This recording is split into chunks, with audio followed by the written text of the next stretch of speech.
Hey everybody, what's up? Chuck here, PowerAddicts.com. What you're looking at is the dashboard of my little YJ. If you've ever owned a YJ or CJ in the older generation Wranglers, you know that they're prone for electrical issues inside the dash. Electrical issues, not anything really dangerous, just stuff don't work. Simple. Well, this little thing right here is no exception. If you see down here at the bottom, I've got a set of aftermarket gauges kind of hanging there at the moment. Only thing I've got hooked up at the moment is the oil pressure gauge. And that was because the sending unit on the motor came apart and sprayed oil everywhere. So I kind of had to get a quick fix getting that together. Well, my temp gauge right here, I think it's on some kind of crack or something. I ain't sure what its problem is. Sometimes it'll read from 200 to 210. It'll fluctuate back and forth. I've got a 195 thermostat in it. It'll fluctuate back and forth. Well, here recently, it jumped up, and it's been saying it's running hot all the time. Well, I get out, I check the hoses, I check the water. It's running just as sweet as it can be. So the gauge is totally going nuts. Hence the subject of our video. I am wiring in the water temp gauge down here. Wiring in means it's a manual. It's got the temperature probe that goes into the water. The problem with these Jeeps is that there is no really good way to put those standard gauges into the motor. Let me show you why. If you notice where the end of this little yellow rod is, see where it's hitting right here? That is your temperature sending unit that runs your gauge on your inside. The one here is another temperature sending unit, but that right there runs to your ECU, your computer that runs the fuel injection and all that kind of jazz. Being if this is the one here that runs your gauge, that would be the one that you'd have to change out to make your gauge correct. Or in this case, since my whole dash gauges, my gauges are all foobarred, what I'm going to do is put the manual probe in, which is this. Well, the problem there is this end of this probe right here is too big to go in that hole back there. I'm sorry. Too big to go in that hole back here where that is.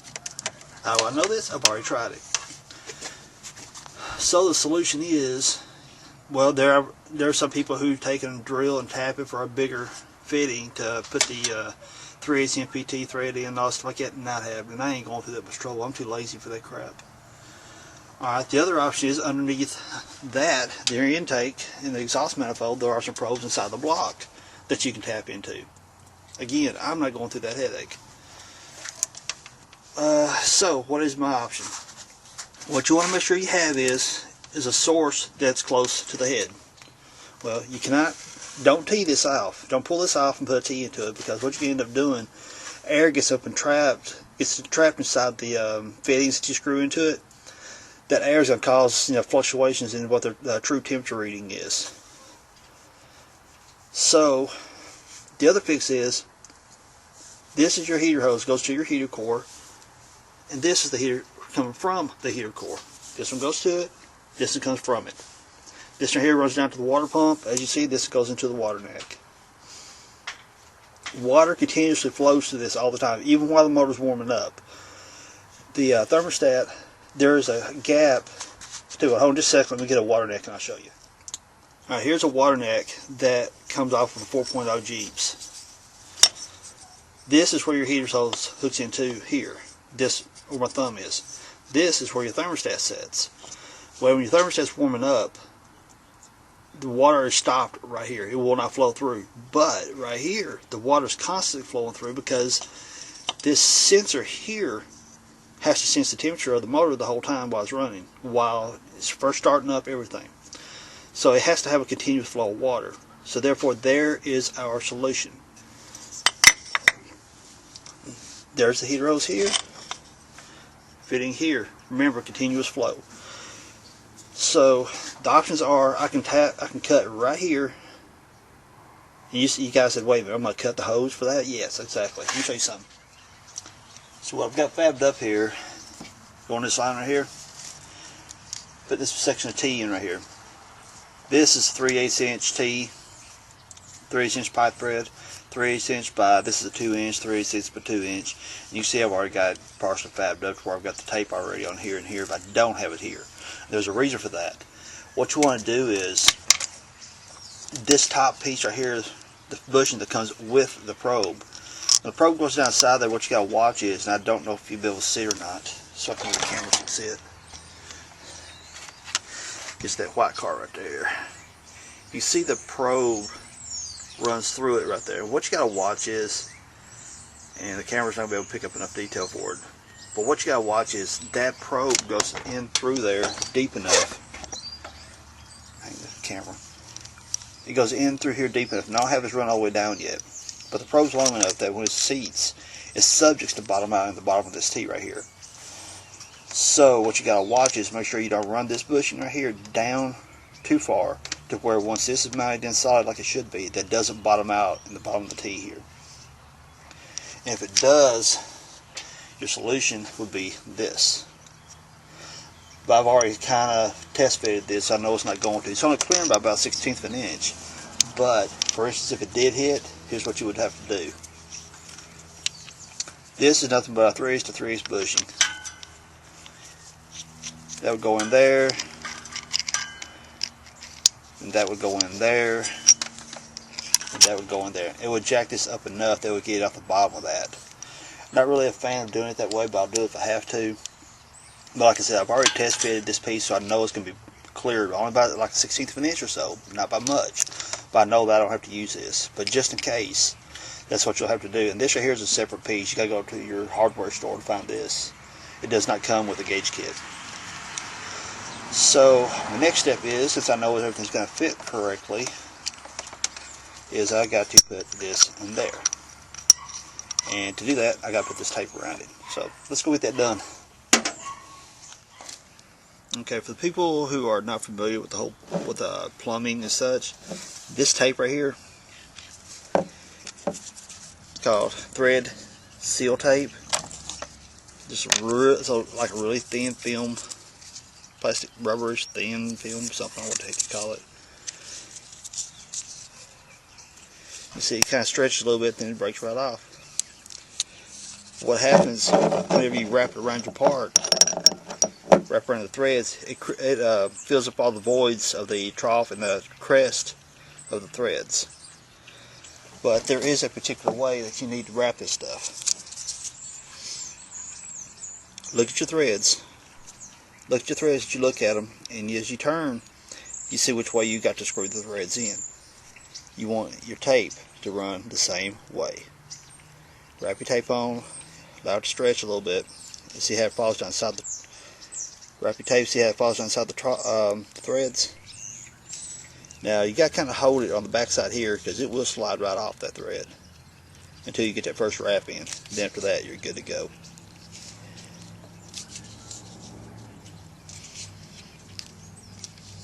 Couple 3 layers, and you can actually notice if you look at the top of the threads, they get kind of rounded off from the seal tape, thread sealing tape, kind of rounding off the top of the threads.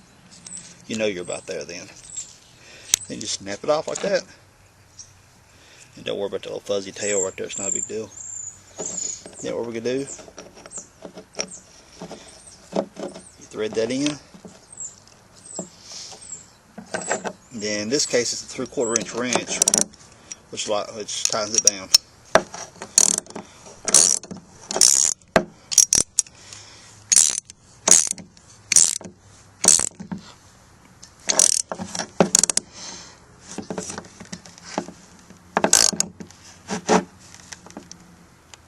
That should do it. Pretty doggone snug.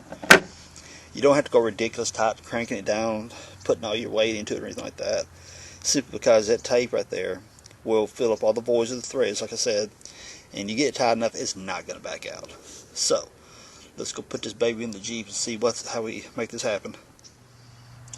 Alright, well, I've got the holes cut, got to put it in place where I want it. Typically you'd want it as close to the head as possible, but in this case it's not going to make a whole heck of a lot of difference, because by the time the water travels back that far, it's not going to cool down a whole heck of a lot. And the reason being, like right here, this pad, that's where the AC compressor would go. This Jeep did not even come out with it, but in the event I put onboard air on this, that's where the compressor has to be, so I don't want it being right there interfering. So where it's located at, here's the heater core, looking about, I don't know, 8 to 10 inches from the heater core. So the only reason I really chose that spot because it's an open area here that's I can put the probe and it's not going to be in the way of anything really. And you notice that the fitting's kind of hanging upside down. About the only good reason I can tell you for that one is the fact that it's going to keep the probe and the sensor down this way, and I can tuck it around the motor. If I keep the probe and sensor down, I can tuck it around the motor and keep it out of the way and kind of keep it as clean looking under here as possible. But actually, after all, it is a old beater Jeep, so I can't really stress it too hard.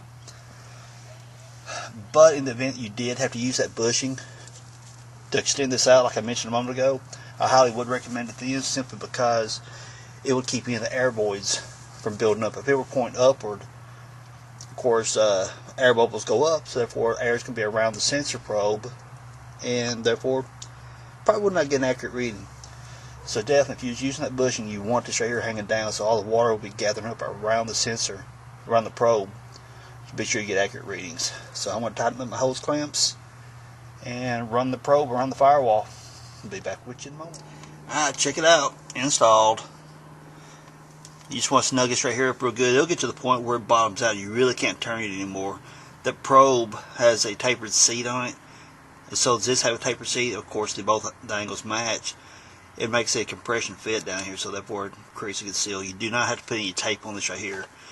If you did put tape on it, it wouldn't do you much good, because if it's going to leak, it'll come up through the middle where the probe goes down through the fitting.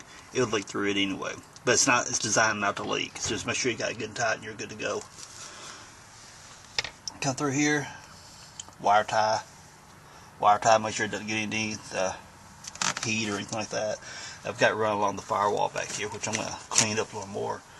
Take the excess cabling that you see here, pull it through the firewall, tie it up underneath the dash, so I ain't got a whole bunch of junk hanging out back here.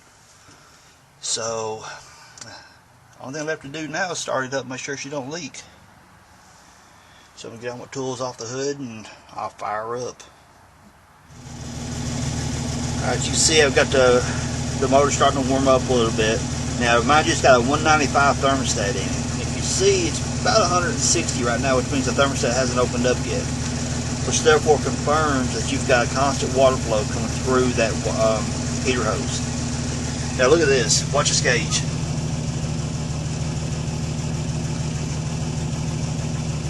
Now mind you, I can go out there and grab the radiator hose. They're still soft. You can squeeze them in. You can lay your hand on them. They're not hot at all. And a minute ago, this gauge was dancing back and forth and jumping, doing all kinds of weird, funny stuff. So, there it goes. But see, this is what the old Jeeps do. Yes, it may be a bad sending unit, but I know the rest of my gauges in my dash, they don't work. My fuel, I just know how far I go by my odometer. I know I can make it 2 days to work, and I better get gas. My tank's working now, but you know, if I'm allowed to take off, hit a pothole, it'll die too, so I'm going to replace it eventually. But, okay, one more look at my gauge here. You can see it's climbing slowly but surely. And like I said, it's got a 195 thermostat in it. Temperature's climbing slowly. It's not up to 195 degrees yet, so therefore, again, like I said a moment ago, it just confirms that you got constant water flow coming through the heater hoses. And look at this gauge on crack.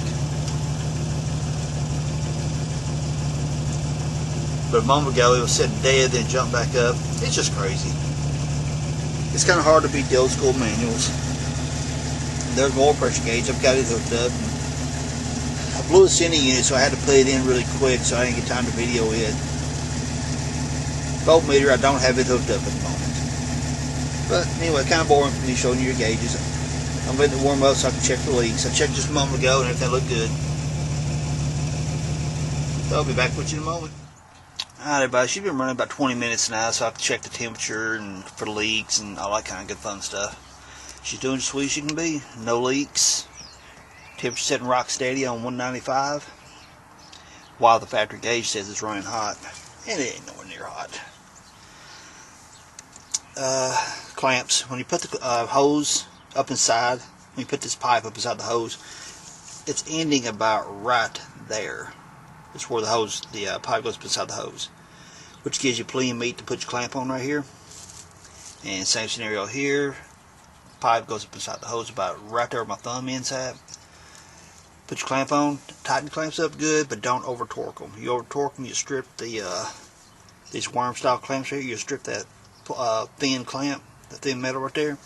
They won't hold anything, about guaranteeing it leaking. They don't have to be tight, just snug.